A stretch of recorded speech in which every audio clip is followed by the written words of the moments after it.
Puri Kediri adalah salah satu puri di Tabanan yang merupakan generasi penerus dari Ido Betara Siro Aryo Kencang, raja pertama di Kerajaan Tabanan.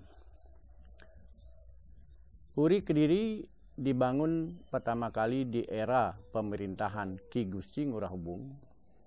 Beliau adalah raja ke-18 di Kerajaan Tabanan dan beliau memerintah dari tahun 1847 sampai dengan tahun 1851 Masehi. Di era pemerintahan beliau menugaskan salah satu saudaranya untuk membangun puri di Desa Kekeran. Namun pembangunan puri pada saat itu belum bisa diselesaikan karena terjadi peperangan di Kerajaan Tabanan, di mana dalam peperangan tersebut Raja ke-18 Kerajaan Tabanan Ki Gusti Ngurah Hubung wafat, sehingga pembangunan puri pun pada saat itu terhenti. Dan pembangunan puri dilanjutkan di era pemerintahan Ki Gusti Ngurah Agung. Beliau adalah Raja ke-19 Kerajaan Tabanan dan beliau memerintah dari tahun 1851 sampai dengan tahun 1868 Masehi. Ki Gusti Ngurah Agung adalah putra dari Ki Gusti Ngurah Nyoman Panji yang berasal dari Puri Kaleran Tabanan. Ki Gusti Ngurah Panji berputra 3. Yang pertama bernama Ki Gusti Ngurah Agung. Beliau dinobatkan sebagai Raja ke-19 di Puri Singosana Tabanan. Putra beliau yang kedua bernama Ki Gusti Ngurah Demung dan beliau tetap tinggal di Puri Kaleran Tabanan. Sedangkan putra beliau yang ketiga bernama Ki Gusti Ngurah Celuk. Beliau diberikan kekuasaan di wilayah Kediri yang sebelumnya bernama Kekeran. Adapun wilayah kekuasaan beliau pada saat itu meliputi dari sebelah timur Sungai Yeh Panaan sampai dengan sebelah barat Sungai Yeh Penet. Ki Gusti Ngurah Celuk berkuasa di Kediri pada tahun 1853 Masehi dan beliau melanjutkan pembangunan puri sampai selesai. Dan semenjak itu Desa Kekeran berubah nama menjadi Desa Kediri sesuai dengan nama puri yang dibangun pada saat itu. Adapun tatanan Puri Kediri terdiri dari beberapa mandala atau bagian-bagian puri. Bagian puri yang paling ujung atau paling luar disebut dengan Bencingah Puri. Sebelum masuk Bencingah Puri, ada sebuah pintu keluar masuk di Puri Kediri yang berupa Candi Bentar. Candi Bentar diyakini bermakna sebagai penetralisir aura-aura negatif, sehingga setiap tamu yang masuk ke Puri Kediri seluruhnya berpikiran yang baik. Di Bencingah Puri terdapat 2 buah bangunan. Satu bangunan bernama Bali Kulkul dan bangunan kedua bernama Bali Bengong. Bali Kulkul dimanfaatkan pada saat-saat di Puri Kediri dilaksanakan upacara yadnya, di mana suara kulkul atau suara kentongan merupakan ciri khas kalau di Puri Kediri dilaksanakan upacara yadnya. Sedangkan Bali Bengong adalah tempat penguasa zaman kerajaan memantau perkembangan kehidupan masyarakat di sekitar Puri. Di samping juga sebagai tempat keluarga Puri untuk menyaksikan pertunjukan-pertunjukan rakyat yang diselenggarakan di sekitar Puri. Setelah Bencingah Puri, kita menuju ke mandala kedua yang disebut Balai Kembar. Sebelum masuk Balai Kembar, terdapat sebuah pintu keluar masuk yang disakralkan yang disebut Kori Agung. Pintu Kori Agung hanya dibuka pada saat-saat di Puri Kediri dilaksanakan upacara yatnya, baik itu manusia yatnya, pitra yatnya, buto yatnya, dan dewa yatnya. Sedangkan sebagai pintu keluar masuk sehari-hari bagi keluarga Puri dan tamu-tamu Puri, dibuatkan pintu keluar masuk di sebelah Kori Agung yang disebut dengan Kori Pemeletasan.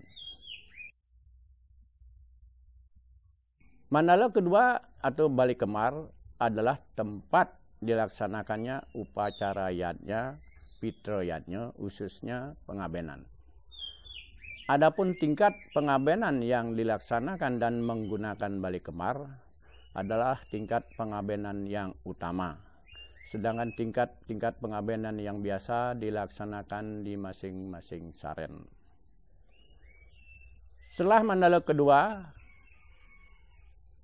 ada beberapa mandala yang disebut saren-saren. Saren adalah tempat pemukiman keluarga Puri.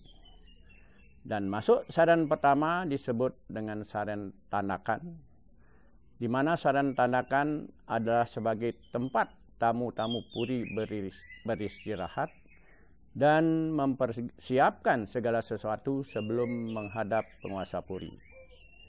Sebelum masuk saren Tandakan juga terdapat sebuah Kori Agung dan Kori Pemeletasan. Pada awalnya di Puri Kediri terdapat 2 saren, di mana Ki Gusti Ngurah Celuk mempunyai putra 2 orang. Putra beliau yang pertama bernama I Gusti Ngurah Gede. Beliau menempati bagian utara Puri Kediri yang disebut Saren Kaje.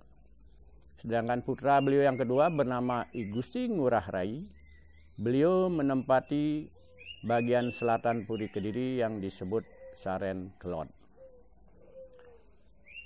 Berkembangnya saren-saren yang ada di Puri Kediri seiring dengan berkembangnya keturunan atau keluarga Puri.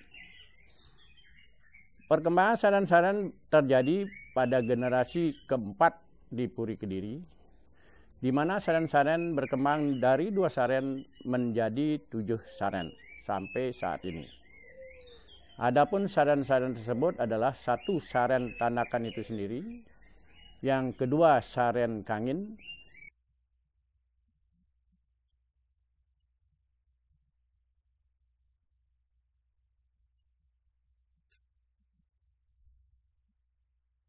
yang ketiga saren Kau,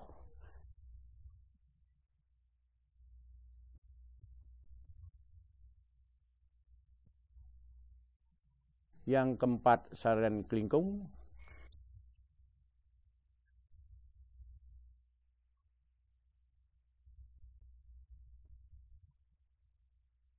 yang kelima saren Kelot,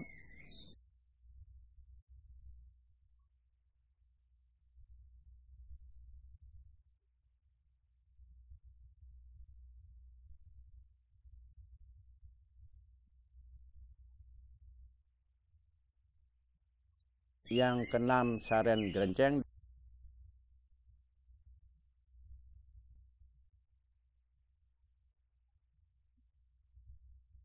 yang ketujuh disebut saren Anyar. Di masing-masing saren juga terdapat mandala-mandala suci, tempat dibangunnya tempat-tempat persembahyangan. Tempat persembahyangan di masing-masing saren disebut Pemerajaan Alit. Sedangkan tempat persembahyangan untuk seluruh keluarga besar Puri Kediri disebut Pemerajaan Agung atau Suci. Yang bertanggung jawab dalam pelaksanaan upacara yatnya di masing-masing Pemerajaan Alit adalah keluarga yang menempati saren-saren itu sendiri. Sedangkan pelaksanaan yatnya di Pemerajaan Agung atau Suci dilaksanakan dan menjadi tanggung jawab seluruh saren yang ada di Puri Kediri dan seluruh keluarga besar Puri Kediri. Luas Puri Kediri kurang lebih 1,73 hektar dan letak Puri Kediri dikelilingi oleh pemukiman pengabeh puri dan pemukiman para pekandalan puri. Di sebelah timur Puri Kediri adalah pemukiman pengabeh puri. Pengabeh puri adalah Mahapatih Puri pada zaman kerajaan. Pengabeh puri sebagai pendamping puri terlibat langsung dan bertanggung jawab apabila di Puri Kediri dilaksanakan upacara yadnya.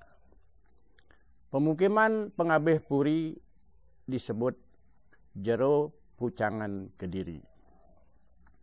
Dan di sebelah utara Puri, sebelah barat Puri, dan sebelah selatan Puri adalah pemukiman para pekandalan Puri.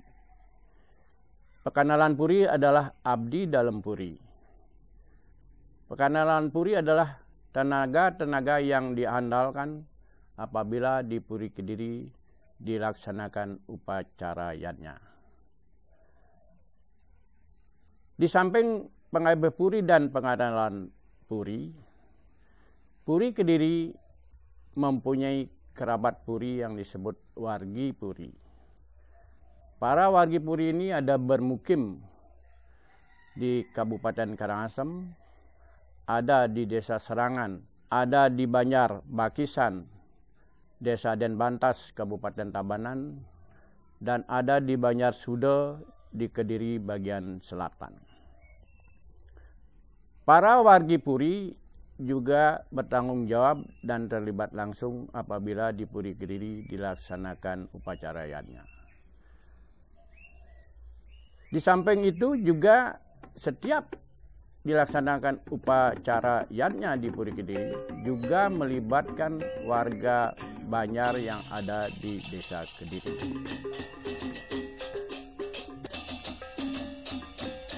Di bidang spiritual keagamaan, Puri Kediri sebagai penganceng di periangan-periangan atau pura-pura, khususnya pura-pura yang ada di pesisir selatan Kecamatan Kediri, seperti sebagai penganceng di Pura Luhur Pekenongan, Pura Luhur Tanah Lot, Pura Luhur Dangin Bingin, dan Pura Alas Bomo.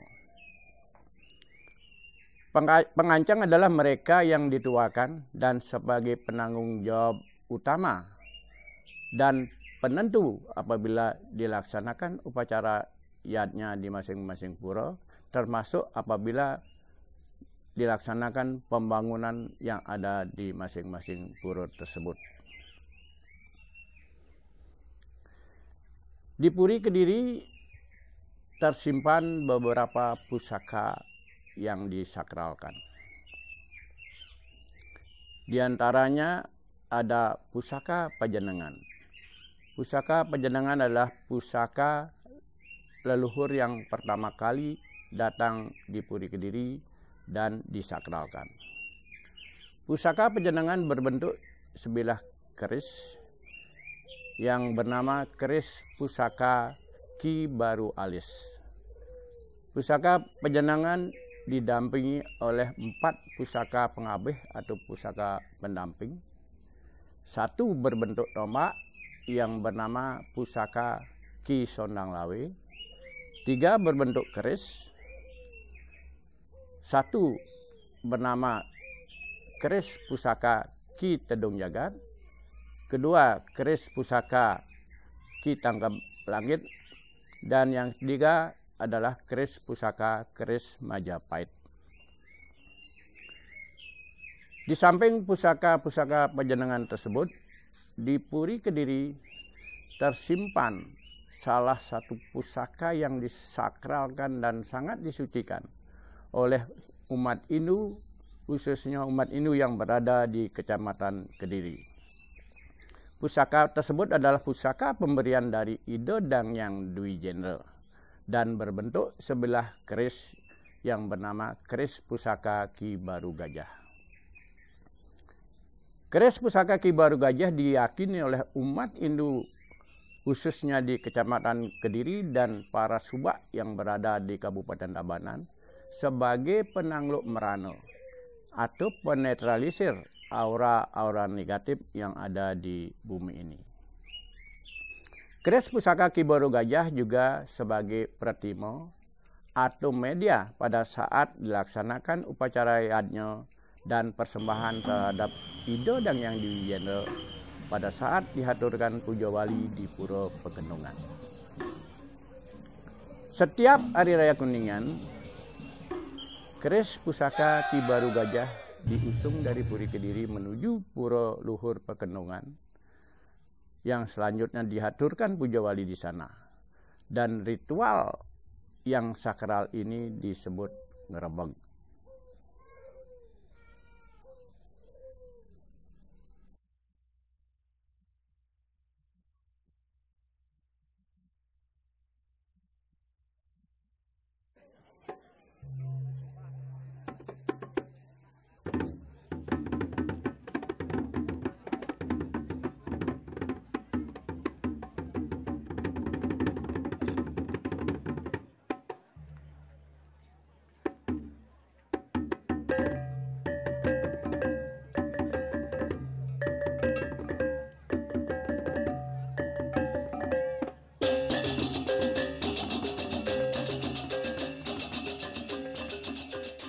Ngerebeg pusaka Ki Baru Gajah adalah merupakan tradisi atau ritual sakral, yaitu mengusung mengarak pusaka Ki Baru Gajah dari Puri Kediri menuju Pura Luhur Pegendongan.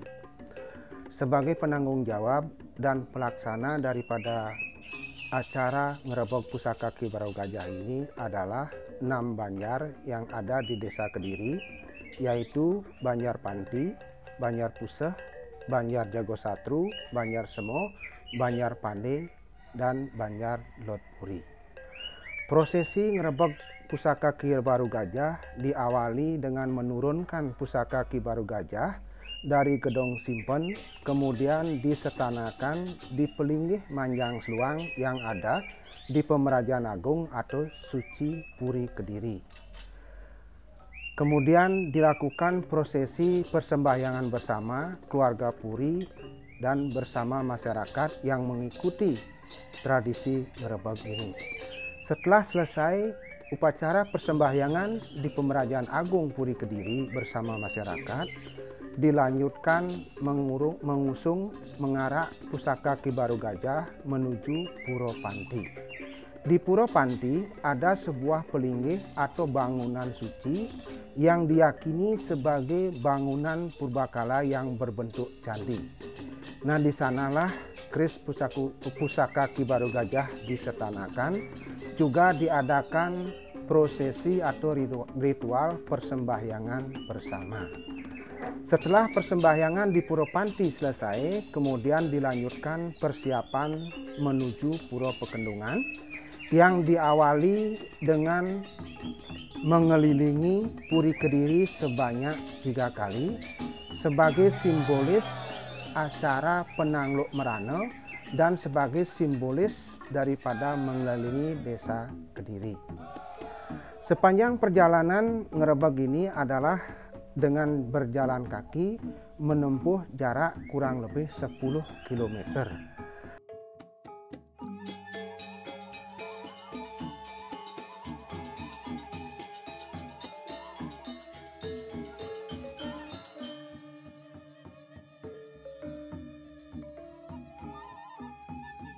Sesampainya di Desa Braban, yaitu di Pura Dangin Dingin, beliau disambut dan disuguhi sesajen atau upakara penyambutan.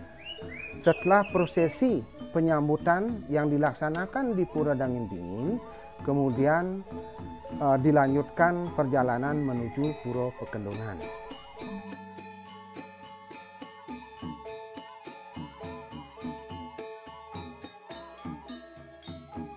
Sesampainya keris pusaka Ki Baru Gajah di Pura Pegendongan, beliau juga disambut dengan upakara penyambutan. Selanjutnya beliau disetanakan di pelinggih utama Pura Luhur Pegendongan, yaitu Meru Tumpang Itu. Sekelumit mengenai sejarah keris pusaka Ki Baru Gajah dan tradisi ngerebeg ini, menurut Lontar Utara Kandodewo Purano Bangsul. Di sana disebutkan bahwa keris pusaka ini adalah merupakan pemberian atau anugerah Ida Dangyang Dwi Jendra pada saat beliau melakukan perjalanan suci di Bali.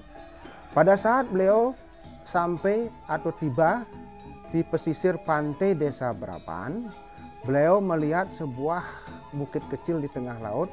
Di sana kemudian beliau melakukan tapa semadi. Dari tapa semadi beliau ini menerima wahyu Batara yang memerintahkan beliau untuk melakukan pemujaan di Pura Luhur Pekendungan. Kemudian esok harinya beliau melakukan pemujaan di Pura Luhur Pekendungan yang berada di darat, yaitu di sebelah utara Bukit Let tersebut. Keberadaan Ida Dangyang Dwi Jendra di Pura Luhur Pekendungan kemudian didengar oleh Ki Bendeso Braban.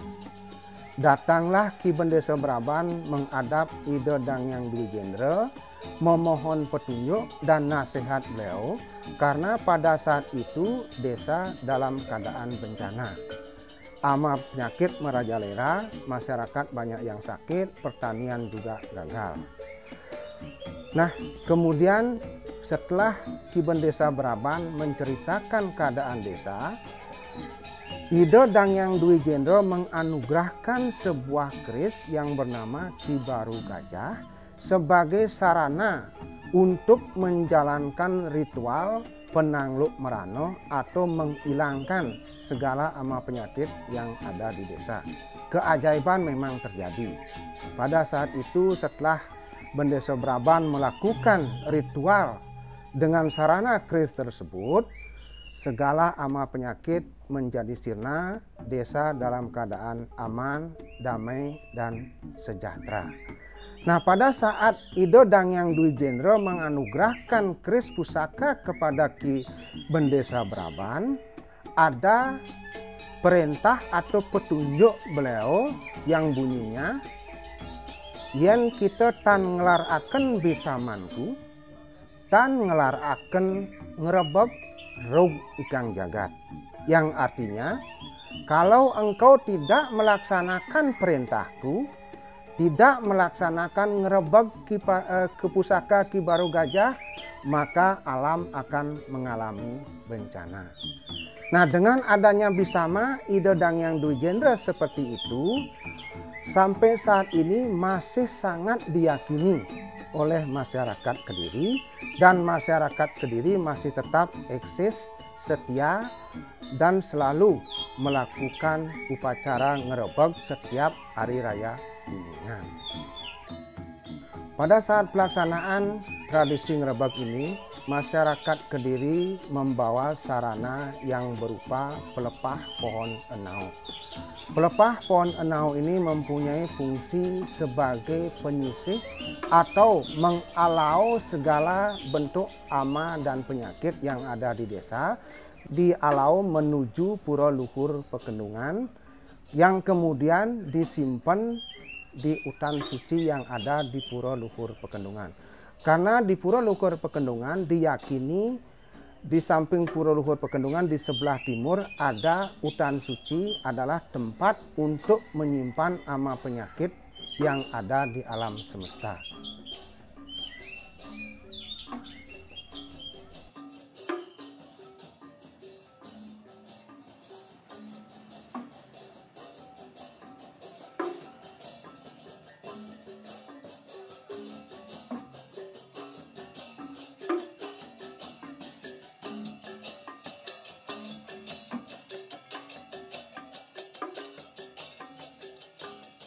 Sebelum keris Ki Baru Gajah disetanakan di Puri Kediri, awalnya keris Ki Baru Gajah disetanakan di Puri Singarsana Raja Tabanan.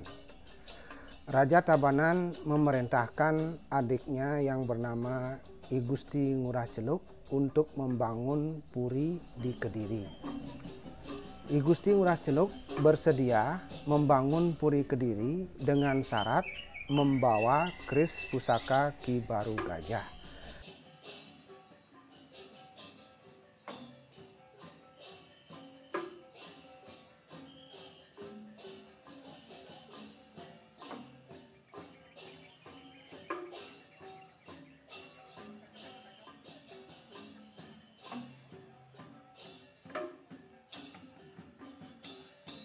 Nah, semenjak berdirinya Puri Kediri, maka keris Ki Baru Gajah disetanakan di Puri Kediri sampai saat ini.